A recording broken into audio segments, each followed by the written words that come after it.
бул бутту эч ким көрбөйт деп эле мындай карабай койбоңуздар. Аманат бул. Тишти жууганда эле бутту деле жууш керек негизичи. Адамдын боору ооруса дагы, тырмактары дагы грибок болуп баштайт. Тырмактын эмне кереги бар бизге? Ушинтейинчи. Тырмактын эмне кереги бар да? Ошо буттагы жагымсыз жыттар жөнүндө. Бутубуз тар болгондон жакшы кан айланбай калат. Адам үшүп баштайт. Баш ооруп баштайт. Бийик кийип алса, анда бул жака күч келет. Моолордун баары мынтип калат. Тар обувь мындай каблук кийгенде моолордун баары мынтип калат. Мындай болуп калат да. Көрдүңүзбү? Бул бут сизге гана керектүү депчи. Менин бутум сизге бере албайм деп айтам да.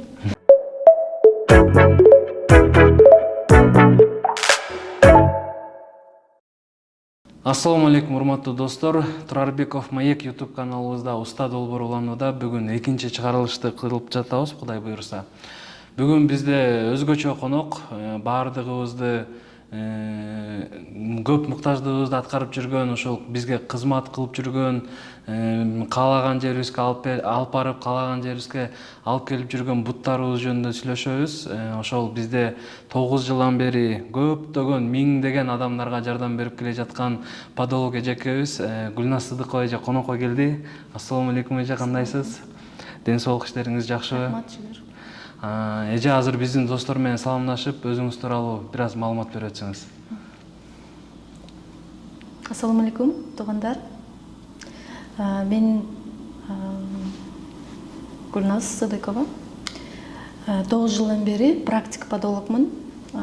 Кесибим, биринчи кесибим жогорку билимдүү инженер-программист, экинчи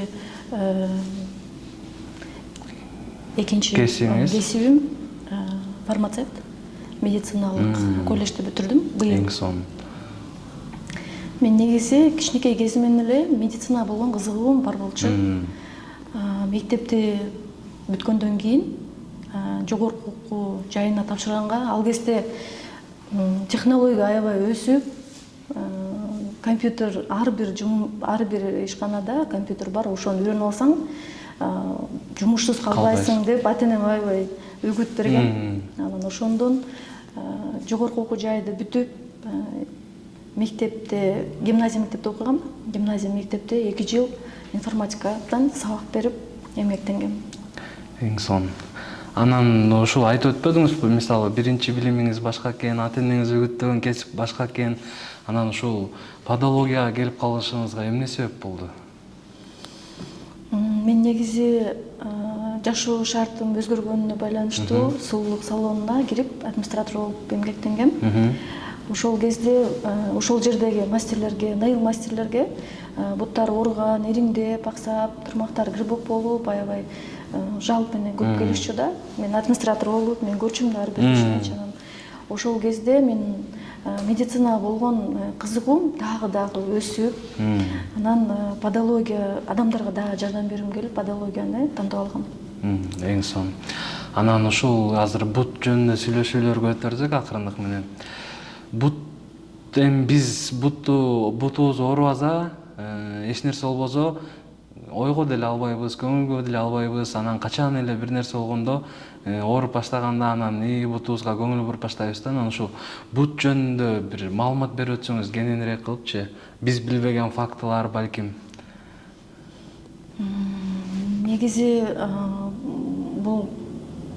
Негизи адамда эң чоң орган бул кожа болуп эсептелет, тери болуп эсептелет. Медицина боюнча бул ички органдарыбыз, сырткы органдарыбыздын баардыгы бул кожабыз, терибиз көтөрүп жүрөт да, бир мешокко салып алыпчы.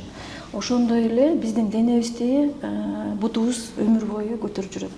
Алла Тааланын берген аманаты. Көптөр түшүнбөйт. Негизи бут биз негизи Америкага чейин алып барат, спальняга чейин, эмеге чейин, негизи бүт жака алып барат. Бутубуз жок болсо эч жака бара албайбыз. Ошон үчүн негизи бут жөнүндө мен медицинадан да окуп, көбүнчө мен бүт дүйнө жүзүндөгү мировой деп коет го, мировой уровеньдеги врач, ортопед, врач дерматолог, врач хирург, педиатр деген врачтар бар. Ошолордон мен сабак алгам подология боюнча. Ошолордун мен окуу практикамда көп фактыларды көрүп көп окуганбыз да. Ал жерде рак пальца деген бар. Ушунчалык адамдар бутун ушунчалык могу эмелерди, фалангалар деп коет да, муундарды эмелерди карабастан туура эмес обув кийгенден ушуну ракка чейин жеткирген фактылар болгон да. Ошол. Жакшы. Анан мисалы сизге азыр ар кандай көйгөй менен келишет да, ошол эң көп кайсы көйгөй менен келишет бут боюнча адамдар сизге? Эң көп кездешкен азыркы учурдагы оору десек. Азыркы эң көп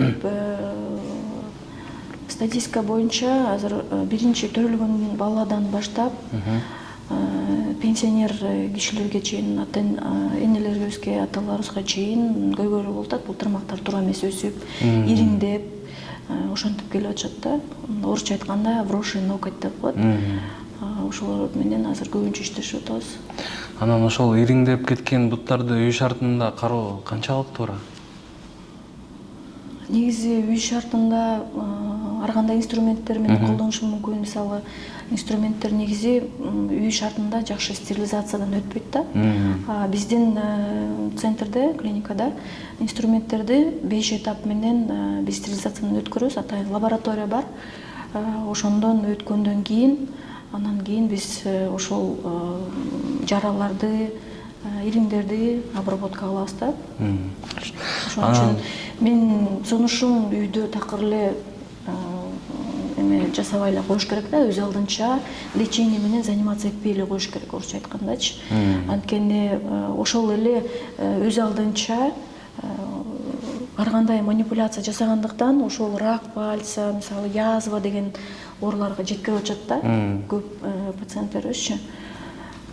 Ошого лучше адиске келип эле, кайрылып эле, грамотно, профессионально эле айыктырып, анткени бул биздин ден соолугубуз да. Бул жөнөкөй эле бир оюнчук, же болбосо бутубуз отдельно, же колубуз отдельно эмес. Бутубуздун айыбыздан бүт башка органдарга дагы мындай зыяны тийип калышы мүмкүн. Ошон үчүн кайдыгер карабай, Алла Таала берген аманатка кыянат кылбай, адистерге кайрылып эле мындай айыктырып эме кылган жакшы да.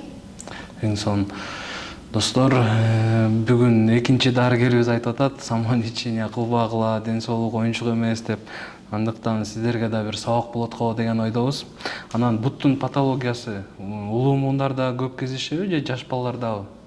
Анан алдын ала кантип алсак болот? Негизи мен азыр ушул муундарда деп айта албай калдым ужучу. Мен 9 жылдан бери ушундай ар кандай пациенттер келип атат. Төрөлгөндө эле 1 айлык эле алып келип атышат жаш энелер.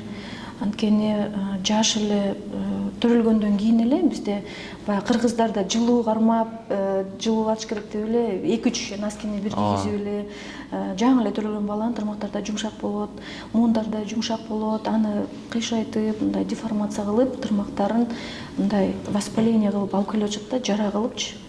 Анан подростоктордо көп болот, анткени подростоктордо мындай өсүү процесси аябай бат болгондуктан бут кийимдер бат эле кичинекей келип калып эле, тырмактан травмировать этип, Кийип турчу ушуну дегендерден.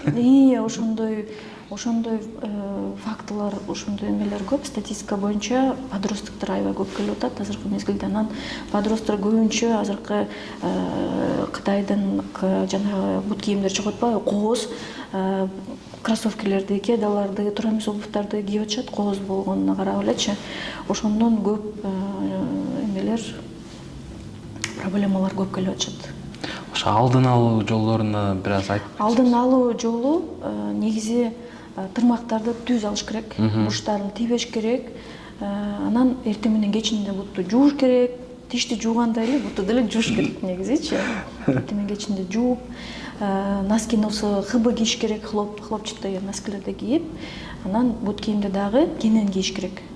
Мисалы, биз кечке басып жүрөбүз, биздин бутубуз бүт денебиздин баардыгын көтөрүп жүрөт, кечке чейин көтөрүп жүрөт, анан буттар шишип калат. Анан ошон үчүн бир размерге чоңураак обув кийгенге аракет кылышыбыз керек. Анан ширинасына дагы 0,5 сантиметр чоңураак калтырыш керек. Чоңураак обув кийиш керек. Анткени буттубуз бүт денебизди көтөрүп жүрсө дагы ошого карабастан, мисалы, жаш кыздар бар да, мисалы аял кишилер негизи мындай орусча айтмакчы изящный болгусу келет, анан узкий обувьтарды кийип, лодочкаларды кийип, тар обувьтарды кийип, ар ким мындай сулуулугуна карап эле, ден соолугуна карап эле жүрө беришет. Ошондон бүт байкуш бут Италия бизди көтөрчүлөт, эки жактан давление кылабыз да. Анан ошондон бүт муундар кыйшайып, тырмактар бүт жанагы эме могу тырмактар негизи мончакта валик деп коет да орусчачы. Ошонун ички валиктерди травмировать этип, жаракат кылып, ошондон ириңдеп, ошондон өнөкөт чоң өнөкөткө айланып атат да. Ошол. Анан буттагы грибок бар го. Ошонун эмне себептен болот көбүнчө? Дагы эле гигиена сакташ керек. Бутту жууш керек. Таза кармаш керек. Таза кармаш керек. Анан бул бут өзүбүзгө эле керек да бул бутчу. Өзүбүзгө ответственность алышыбыз керек да. Анан өзүбүзгө ответственность алып, бул бут биз үчүн гана керек деген өзүбүзгө жоопкерчилик алышыбыз керек. Ошондо гана бутту эртең менен жууп, кечинде жууп, кремдерди коюп, мисалы жарылып кетип атпайбы, таманда жарылып, ошол тамандардын жарылганы бутка кам көрбөгөндөн да. Мисалы жарылган азыр көбүнчө биздин Кыргызстанда мындай кургак, тоолуу, мындай чаң болгондуктан көбүнчө ачык бут кийим кийип, тамандар жарылып кетип атат. Ошого биз карабайбыз, жүрө беребиз. Бутты эч ким карабайт деп эле бетти карап эле жүрө беребиз да. Ошон үчүн бутубузга жакшы эртең менен кечинде крем коюп, бутубузду жакшылап жууп, дарыларды коюп, мисалы жөнөкөй эле 15 сомго келет. Антисептик, эң арзан антисептик хлоргексидинди мен сунуштайм. Жок дегенде бир айда бир жолу тырмактардын түбүнө куюп, буттарыбызды бир сера мындай жууп, антисептик менен мындай обработка кылып турсак, грибоктор деле жолобойт да. Күндө эле жууп турса, мисалы грибоктор деле эме болот. Анан көбүнчө грибоктор жанагы жабык бут кийимдерди кийгенден, кроссовкалерди вот молодежьдор кийишет, мисалы спортсмендер кийишет, ошондон грибоктор көп болот. Мисалы общественный жанагы бассейн, баня, спортзал, ошол жактарда бүт бактериялар көп.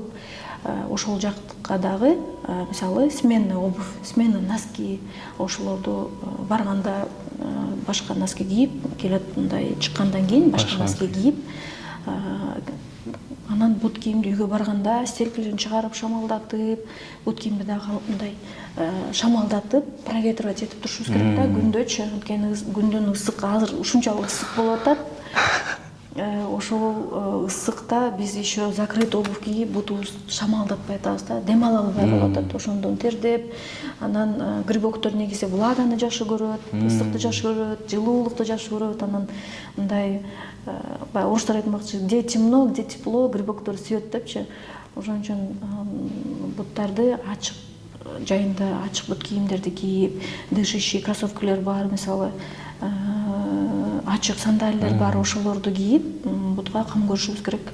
Болгону мындай өзүбүзгө мындай аманат, жоопкерчилик алсак эле буттар деле рахмат айтат.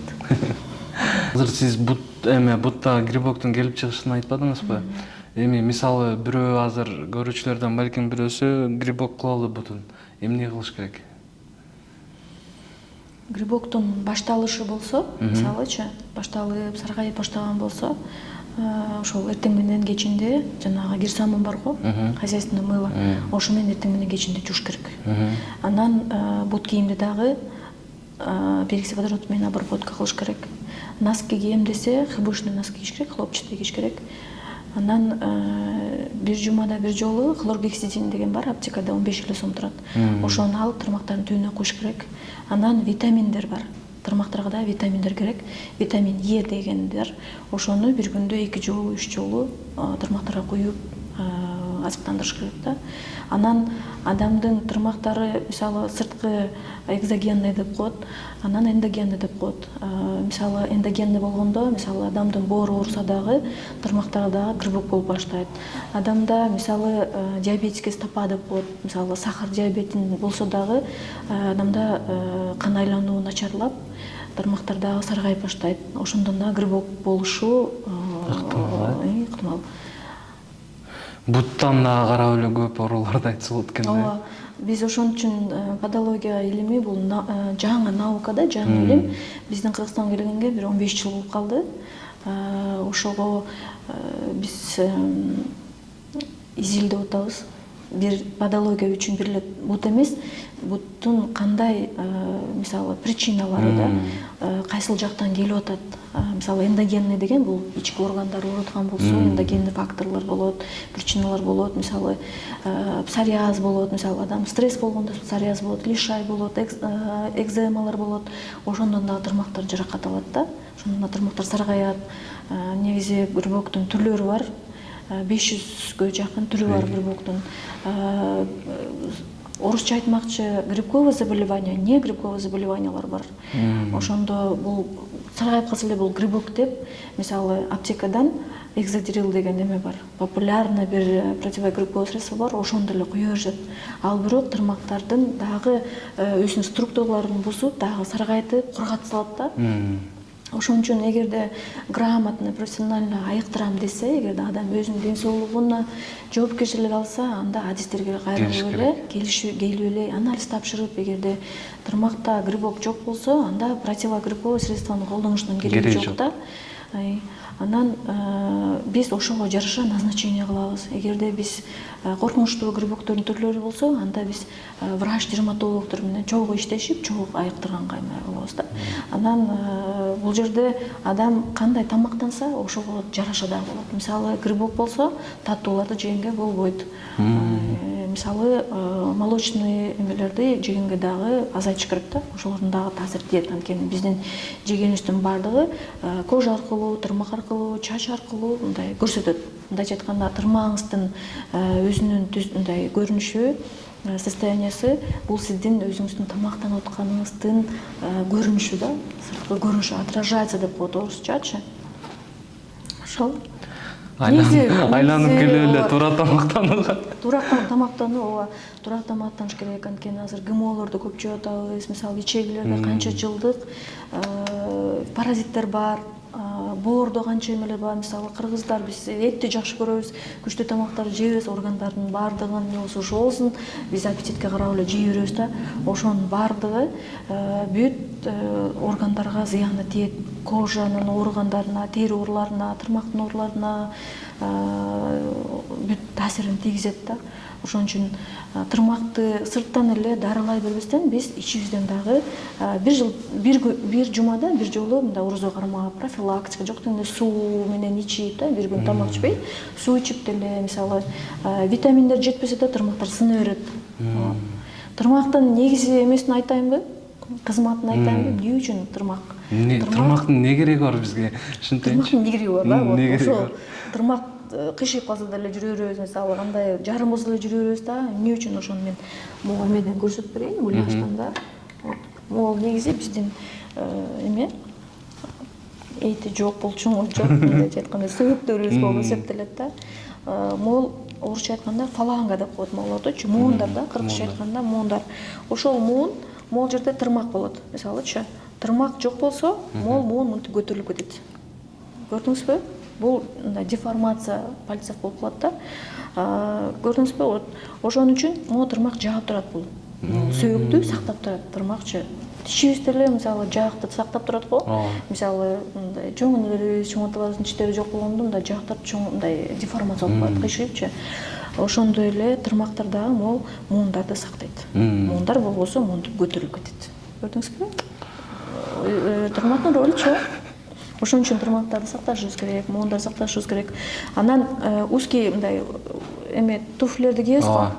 Ошол кезде бул эме, могул чоң эме могул жерде кыйшык болуп калат, билесизби? Могул мындай болуп калат, мындай чыгып калат. Могул чыгып калат. Бул организм защищаться этет да, өзүн өзү сактаган үчүн бул жака бурулуп кетет. Өзүн өзүн сактапчы.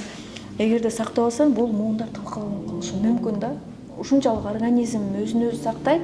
Биз ошого болбой, ошого карабай, буттубузга ушундай ар кайсы обувьтерди кийебиз, бут кийимдерди кийебиз, талкаланып калабы бизге баары бир. Сулуу болсо болду. Сулуу болсо болду. Комфорт болобу бизге баары бир. Мен өзүмдүн практикамда көп кыздар келет, супсулуу кыздар келет, ар кандай мисалы гос эмелерде иштеген жумушчу эмелерибиз келет, баардыгы дресс-код деп коюшат. Туфлилерди мынтип узкий кийишет, мисалычы эркек кишилер, аял кишилер баары эле мындай учтуу бут кийим кийгенде баары мынтип бүрүшүп калат. Көрдүңүзбү? Анан носкини дагы ролун айтып коеюн. Носкини эгерде мындай тартып кийсек, мындай жанагы кроссовкилер, кедалар кийип турганда мындай кыска, мындай эмелер кийип алышат го носкилерди. Монтип тартып кийип алышат. Ошондон дагы моолор мынтип калат, мынтип калат. Буякты карап калат. Бүт муундарды жаракат алат да. Ошол туура эмес. Байпак кийгенден дагы муундар бузулат, тырмактар бузулат. Анан бул жагы тар болсо, бул жагына кетет. Көрдүңүзбү? Бири-бирине мынтип тийип атып, могу жерге мозоль болот. Ушундай айта берсең сөз бүтпөйт. Ошон үчүн ар бир врач, ар бир специалист өзүнүн направлениясы менен айта берет, важный депчи. Бирок бул бүт органдарыбыз биз үчүн важный да. Мындай ар бир органды биз абайлап, аманат кылып, жоопкерчиликке алышыбыз керек. Жандайлар кандай болот ошондо? Мисалы, туура эмес тырмак өсүү болот го. Хирургка барып туруп түбүнөн алдырат. Же болбосо азыр таптакыр чыкпай тургандай эмелерди да кылышат экен кээ бир адамдар. Алардыкы кандай болот эмеси? Последствиясы. Мисалы, хирургдар деле өзүнүн жумушун кылат. Аларда эч кандай күнөө жок да. Мисалы. Күнөөлөр жок. Адам барып атат, алып берип коебуз. Бизде эме кылышыбыз керек. Защита кылып. Защита кылышыбыз керек. Анткени биз адамдарга жардам берели деп, мындай бир пайдабыз тийсин деп, адамдарга ден соолугуна кам көрөлү деп, ошол үчүн окуганбыз да. Негизи биз узкий специалистпиз, бирок медицина баары бири-бирине байланышкан да. Ошон үчүн панеология илими негизи көптөр билбейт, көптөр таный элек, анткени бул жаш балада жаңы илим болуп эсептелет да. Ошон үчүн көптөр билбейт. Анан көбүнчө мага келген келгендерге өздөрү буттары айыккан үчүн туугандарын айтат, тааныштарына, досторуна айтып, азыр уже көптөргө уже билинип баштады да патология илимичи. Анан көптөр билбей, биринчиден көптөр билбеген үчүн барып жулдурат. Экинчиден тырмактарды мисалы жулгандан кийин биринчи адам стресс алат, психологический стресс алат. Жулгандан кийин ооруйт да.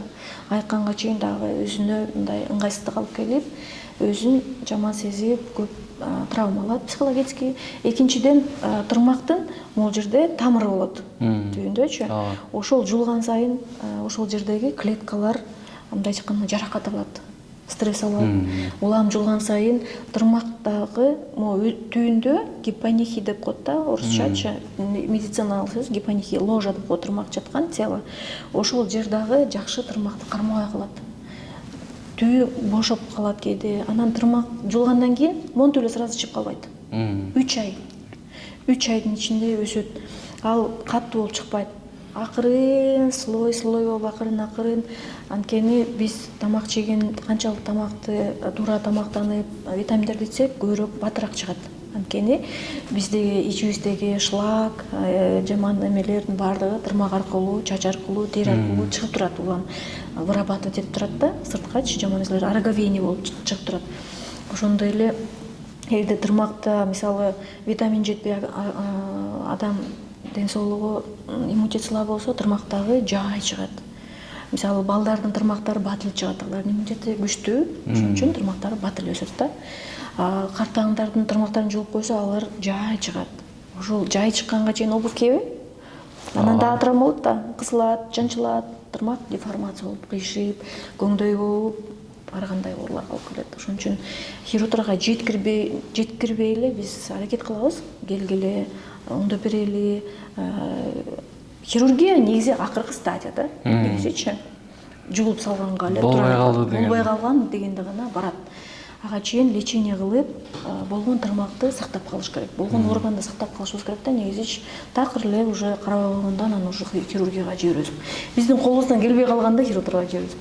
Анткени биз врач эмеспиз. Биз узкий специалист деп коет орусчачы. Жакшы. Анан буттагы жагымсыз жыттар жөнүндө. Сөзсүз түрдө адиске кайрылып жок кылыш керекпи же үй шартында жок кылса да болобу? Жыттар боюнча үй шартында деле жок кылса болот. Ал адамдын өзүнүн эркине жараша. Эгерде адамдын эрки күчтүү болсо, адам өзүнө жоопкерчилик алса, ден соолугу үчүн, эгерде өзүнө ыңгайсыздык жаратып атса, ошондон кутулуунун аракетин кылса, жоготсо болот. Анын мисалы да 3-чү жолу айтып атат окшойт. Бутту жууш керек. Гигиена. Носкилерди алмаштырыш керек, күндө алмаштырып, күндө жууп, бут кийимдерди күндө ичин обработка кылып, шамалдатып, стелька болсо стелкисин чыгарып, шамалдаш керек. Жайдын ысык күндө көбүрөөк кам көрүшүбүз керек да. Тырмактарга дарыларды коюшубуз керек. Ошону айтып атпайбы, эң эле арзан хлоргексидин. Жосом чайное дерево деген бар, эфирное масло бар. Ошону бир жумада 2 жолу, мисалы, ванночка кылып туруп, мисалы 5-6 капельди тамчылап туруп эле, ошого бутун ванночка кылса болот. Бутту кургач керек. Анан көбүнчө бизде фактылар, мисалы, көбүнчө намаз окугандар, 5 убак намаз окуп, 5 убак дарат алгандар келишет. Анан буттары саргайып, жыттанып келишет да. Ал бул жерде жаман нерсе эмес. Бул деген эме да, кам көрүү да, мисалы.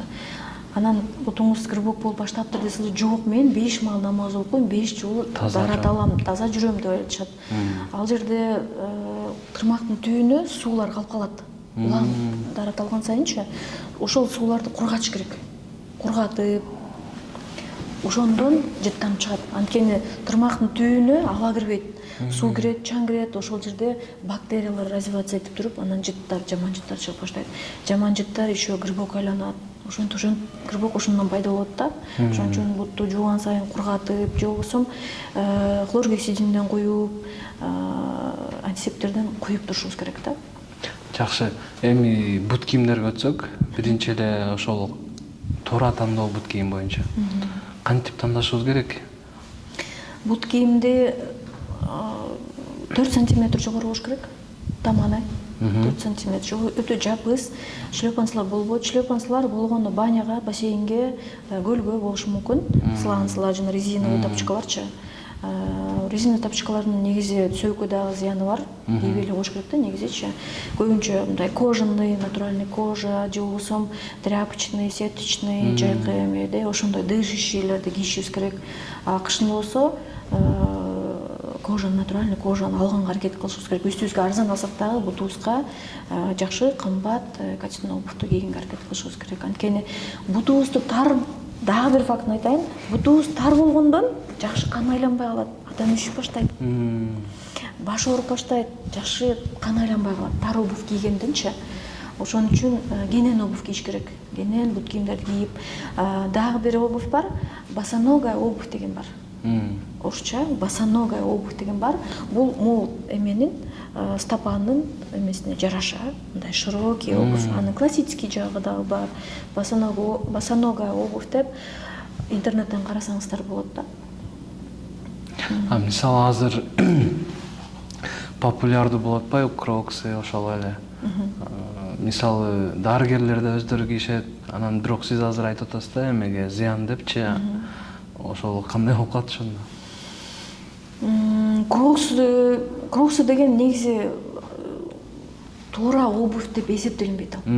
Ал жөнөкөй эле широкий да, мындай кенен басыш үчүн эле. Кенен басыш үчүн, анан мындай сыртта мындай эмелер бар да, тешикчелер бар, ошондон аба кирип туруш үчүн эле. Ал туура обувь деп эсептелинбейт. Анан өтө жапыс эмес, анан мындай эмелер бар да, точка массаж эмелер бар. Ошо менен бир аз кан айланып туруш үчүн эле бир аз жакшыраак деген мындай бут кийимге туура келет. Так туура деп эсептелинбейт. Жакшы. Бир аз анатомический болушу мүмкүн. Мен деле кийем кроксуну, кээде кийем бирок. Кээде кийем бирок кожаный обувь кийем. Азыр болсо эмеге кийдим, кроссовкага өттүм. дышащий, Америкадан заказ бердим, атайын өзүм үчүн депчи. Өзүм үчүн аябай удобный, ичинде мен бутумда плоскостопие бар өзүмдө делечи. Анан ортопедический стелькини кийем. Аябай удобный. Анан майтаманда, мисалы плоскостопия деп коет орусча, майтаманда бутта майтаман болгондо дагы жакшы кан айланбай калат адамда. Тазобедренный суставдар ооруйт, мисалы боюнда бар кош бойлуу энелерге дагы зыян тиет да, плоскостопиянын, майтамандын. Майтаман болгондо туура эмес басып калат, кыйшайып басып калат. Майтаман ошол, мисалы могул эме турбайбы, стопада, мисалы муляжда, могул мышцаларда, моголор чоюлуп кетет. Ошол мышцаларды укреплять этиш керек. Ал үчүн гимнастикалар бар, атайын упражнениялар жасаш керек, бассейнге барыш керек, ошол майтаман болбош үчүн да. Же болбосо 12 жашка чейин майтаманды айыктырганга болот, андан кийин уже андан кийин жөн эле жакшы обувьтарды кийиш керек, ортопедический обувьтарды кийиш керек, анатомический обувьтарды кийиш керек, ортопедический стелькилерди кийишибиз керек, батектерди кийип, поддерживать этиш керек. Анткени үйдүн деле мисалы фундаменти жакшы болбосо трещиналар кетет, жарака кетет. Ошондой эле бул адамдын, биздин фундаментибиз бул бут болуп эсептелет да. Ошон үчүн бутубузда равновесие болуш керек. Туура басышыбыз керек, ошондо жакшы кан айланат, омурткаларга дагы өзүнүн таасирин тийгизет. Анткени скелет баары бири-бирине байланышкан да. Баш ооруу, жакшы кан айланбай, ошонун баардыгы буттан болот. Анан кош бойлуу кезде дагы сөзсүз ортопедический обувь кийиш керек. Анткени кош бойлуу кезде бутка күч келип, буттары шишип, отек болгондо мышцалар дагы мындай тарамыш эмелердин баары чоюлуп калат. Буттардын размерлери дагы чоңоюп кетет, 1-2 размергечи. Мен өзүм практикаман билем. Ошон үчүн ортопедический кош бойлуу кезде дагы ортопедке дагы барып консультация алыш керек да. Дагы кандай фактыларды айтып берейин? Толтура негизи айтып берейин. Азыр каблук жөнүндө айтып берсеңиз. Каблук Пайдалуубу? Каблук негизи 4 сантиметр. 4 такасы. Такасы 4 сантиметр кийиш керек. Эгерде өтө бийик кийип алганда, анда равновесие туура болбой калат да. Мисалы, могул эмени бул жакта эки жака адамдын веси эки жака бөлүнүш керек. Эгерде бийик кийип алса, анда бул жака күч келет. Моголордун баары мынтип калат. Тар обувь, мындай каблук кийгенде моголордун баары мынтип калат. Мындай болуп калат да, көрдүңүзбү? Могу эме муундарга дагы нагрузка келет. Анан буттар ооруп баштайт, могул жака ооруп баштайт да. Мышцаларга күч келип, адамдын мындан дагы бүт скелетке дагы эмеси тиет. Таасири тиет. Мисалы, айыл жергесиндеги ата апаларыбыз кийет го, галош. Алда тур эмес. Алда тур эмес. Анткени эч кандай поддерживающий эме жок. Ошолордо бүт баш ооруу, ошолордон кан айланбай, ошолордон туура эмес да алчы. Ал жылуу болуш үчүн жана даарат алганга мындай ыңгайлуу болуш үчүн гана масканы кийишет. Баягы анткени аталарыбыз, энелерибиз баары үшүп, баягы мындай түйшүктөн мындай көп буттар оорушат да, сөөктөр ооруйт. Ошондуктан алар маска кийишет. Анан бат-баттан даарат боло бербестен, бутту жуу бербестен, ошон үчүн колдонушат ал масканы. Негизи масканын эч кандай пайдасы жок. Пайдасы жок. Ортопедтерге, ортопед врачтар, ортопед магазиндерге бар, ошолор атайын кайыштан, атайын ортопедический кылып азыр жасап атышат масканыч. Ошондорго барып жасап берсеңиздер болот. Атайын ошол апаларды алып келип, размерлерин алып, өздөрү жасап беришет. Ошондой азыр өнүгүп атабыз, шүгүр. Өтө сонун. Анан сизге келген клиенттер, кардарлардын арасынан бир балким кызыктуу окуялар бар, айтып берсеңиз биздин көрүүчүлөргө. Кызыктуу оору менен келгендер балким. Кызыктуулар көп негизи. Кызыктуулар көп аябай. Мен көбүнчө мен өзүм жумушумду аябай жакшы көргөнүм үчүн эме да, улам келип эле бутуңду жуу, булдарын кой, мындай обувь ки деп айтасың да, өзүң кеңештериңе айтасың, бирок эч укпайт, жасабайт. Анан мен айтам да, бул бут сиздин бутуңузбу же өкмөттүн буту депчи. Бул өкмөткө караштуу деп тамашалап коем да. Анан бул негизи тамаша эмес да, негизи ден соолук. Ошон үчүн ден соолукка мындай кайдыгер карабашыбыз керек. Бирөө сиз үчүн миллион сомго да, миллиард сомго да өзүнүн бутун бербейт деп айтам да. Бул бут сизге гана керектүү депчи. Менин бутум сизге бере албайм деп айтам да. Толтура негизи кызыктуу фактылар көп. Анан азыркы учурда швея бизде тигүү тармагында аябай өнүгүп жатпайбы? Ошол жакта иштеген айымдар мисалы кийим тигип жатып, өзлөрүнүн колдоруна ийне себеп болгон учурлар көп болот экен да. Көңүл бурбай эле өз алдынча дарылап, же ошо өз айыгып кетет дегендей эмеде жүрүшөт да. Аларга кандай карайсыз? Негизи андай фактылар көп болгон, андай пациенттерибиз көп. Тигүүчүлөрдүн аябай көп келишет, буттарында, колдорунда проблемалар бар, көп келишет. Аларга деле инструменттери стерилдүү эмес. Өз алдынча эч кандай карабай эле коюш керек, манипуляция жасабай эле коюш керек. Бизге туура эле бизге келиш керек. Первая помощьын алса болот, перекись водород менен обработка кылып, анан келсе болот да. Же болбосо мындай чалыш керек, байланышка чыгып сураш керек, эмне кылыш керек, сүрөтүн жиберет. Биз мисалы бизге чалгандарда мисалы сүрөтүңүздү жибериңиз деп айтабыз. Эгерде биздин колубуздан келсе, андай консультацияга чакырып, консультация берип, анан биз процедурабызды кылабыз да. Жакшы. Анан мени кызыктырган суроо мындай. Эркек адамдар педикюр кылып, же болбосо ушундай кайрылуусук. Эми биз эркектердин көбүнчө билесиз да, ар кандай эме болушу мүмкүн да. Баягы комплекс деп коет адамда. Негизи кайрылышабы, келишеби? Эркек кишилер мисалы илгери салон красоты болчу. Анан эркектер барбачу. Эркектер барса эле башкача сөз менен шылдыңдашчу. Бирок азыр подология бул ден соолук үчүн окуй турган илим да. Бул жерде педикюр кылып, лактап коюп, же бир цветтерди коюштун кереги жок, эч кандай бир сулуулук үчүн эмес да. Бул ден соолук үчүн. Мисалы тырмакты деле туура эмес кесе албай, тырмакты кантип алганды билбегендер толтура да, мисалычы. Ошон үчүн сизде көйгөй болмоюнча болбосо деле, мисалы да, болбосо деле келип өзүңүз үчүн консультация алып, тырмакты кантип алыш керек, тырмактарга кандай кам көрүш керек, консультация алып кетсеңиз, ошол консультация менен сиз өзүңүзгө эле эмес, туугандарыңызга, жакындарыңызга, досторуңузга гана жардам бере аласыз да. Ошон үчүн эркек кишилер азыр көбөйүп баштады, аталар келет, мисалы кыздар алып келет, балдар алып келет, ата-энесин алып келет, агасын алып келет.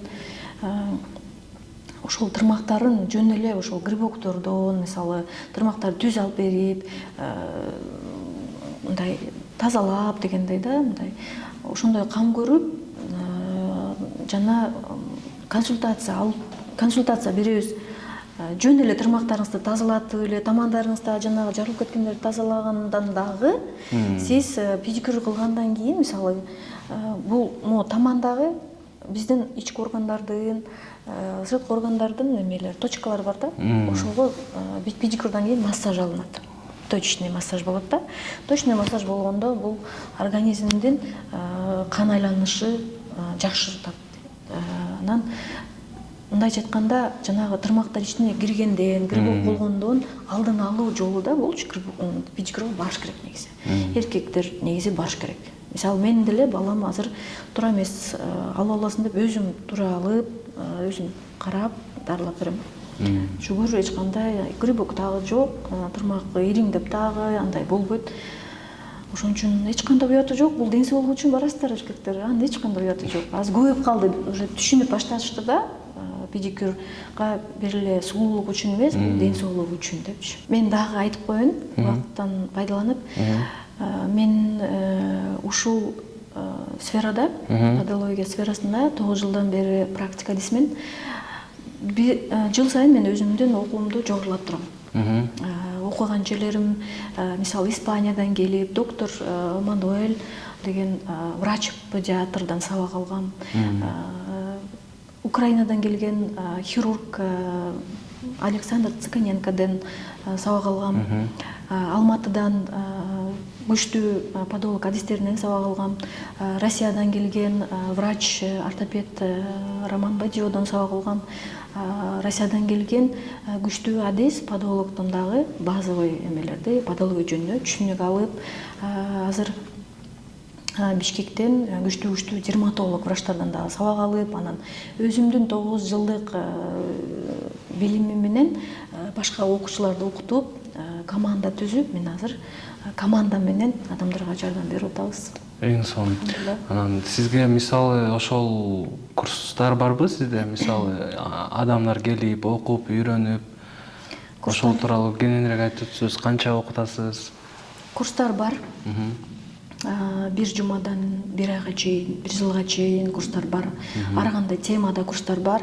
Ал жерде мен окутуп, өзүм жанымда үйрөтүп, практика кылып, кааласа өзүнчө чыгып иштегендер бар. Мисалы, окутуп мен окуткан окуучуларым азыр иштеп, адамдарга жардам берип атышат. Анан кааласа өзүмө алып калам, өзүм командамда, өзүм центрим алып калам. Чогуу өсөбүз, командада негизи чогуу өскөн жакшы да. Чогуу билим алабыз, бири-бирибизге мындай обмен опыт деп коет. Мисалы мен өзүм врачтар менен сүйлөшүп, первая помощь деген бар. Мисалы, первая помощь болсо, первая помощька келип сабак өтүп турабыз. Командама сабак өтүп, биз повышение кылып турабыз да. Бир эле өзүм эмес, мен өзүм командамдагы повышение кылып турам. Анан врач, дерматологдор негизи тери оорулары менен, тырмактын ооруларын, алар көбүрөөк окушкан да, көп жылдык мындай тажрыйбалуу жакшы врачтардан бизге мындай повышение квалификации деп турат, өзүбүздүн билимибизди жогорулап турабыз. Жыл сайын 1 жылда 2 жолу, 3 жолу дагы окуган күндөрүбүз болгон. Биз дагы ар кандай благотворительный фонд кылып турабыз, андай жардам берип турабыз. Дом престарелых, дом малютковдарга барып деле тырмактарын алып берип, ошондой бир адам затына бир пайдалуу бир инсандардан. Эң сонун. 5-нчи күндөрү эле ошол. 5-нчи күндөрү бизде пенсионерлер күнү болчу, азыр жок. Азыр жокпу? Азыр жок, анткени бизде расходдор аябай көбөйүп, көп баягы алган расходдорубуз кымбаттап, бизге оор болгондуктан өзүбүздүн пенсионерлерибизден кечирип сурадык, кечирип коюңуздар, бирок өтө кымбат эмес, азыраак скидка кылып аракет кылып атабыз. Эң сонун, бирок буга чейин деле канча кылып келдиңиздер сиздерге? Буга чейин 3-4 жыл болду го дейм, 3-4 жылдан бери ошол менен иштедик. Андан да башка акциялар да болуп турчу, бирок өзүбүзгө оор келип калды, анткени биз чоң расходдорду кылган үчүн өзүбүзгө оор келип, аны кыскартканга туура келип калды.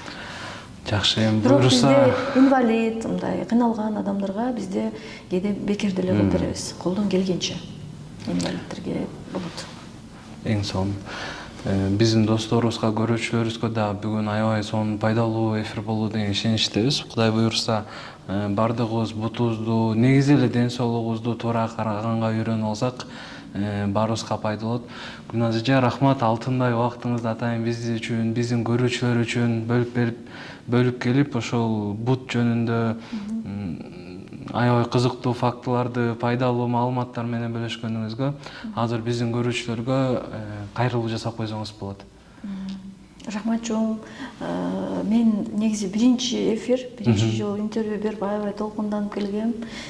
Менин ошол окуганымдын, кылган адамдарга болгон жардамым тийсе, ошол менин миссиям да, ошол менин Алла Тааланын астында болгон мындай адамдарга жакшылык жеткириш керек го. Ошон үчүн ар дайым ошол адамдарга жакшы пайдам тийсе экен, жакшы пайдалуу адам, пайдалуу инсан болсом экен деп тилечүм. Кудайга шүгүр, аябай көп пациенттерибиз бар, айыгып, ыраазы болуп, бизге мындай ыраазычылыгын билдирип, бактылуу болгон немелерибиз бар, Кудайга шүгүр.